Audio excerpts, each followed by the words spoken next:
Today, featuring again the brand new book that I wrote, and ink is practically drying on the page. It's called Ethel, a Pioneer Preacher, about Ethel Dugas Urshan, who in her later life married Andrew Urshan. It's a great book. You need to get it. I have a history here of El Salvador, and it's written by T. Wynn Drost, our missionary there that saw the breakout of this incredible revival, and you'll want to try to get that book if you can. George Barna is the church growth expert of the 20th and 21st century, and this is his classic work, Marketing the Church. If you're interested in Pentecostal history generally, this is the general history of the Pentecostal revival in Chile.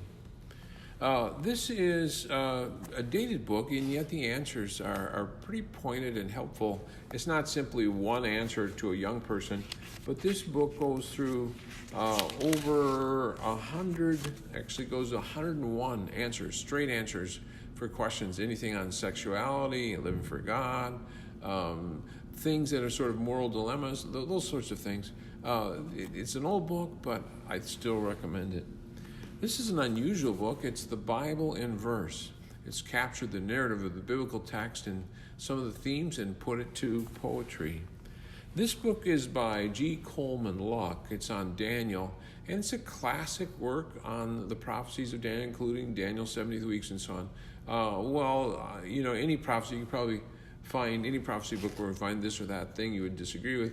This is written in common language, so it's not real technical, and it's an easy read, and it would be helpful. I have this book by Kenneth Gangle, the Book of Acts, and specifically it's subtitled 12 Studies on a Growing Church. So it's good, biblical, and also practical. Eleanor Gray Humphrey writes her personal testimony in Count It All Joy. This is a evangelical who is writing a kind of a life story that spans a number of decades. And though there's tragedy and there's also triumph, it's an inspiring narrative.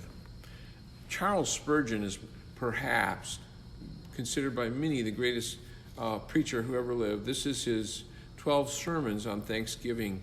I've used snippets and bits and pieces and ideas from Spurgeon, and I would recommend this book for you to consider.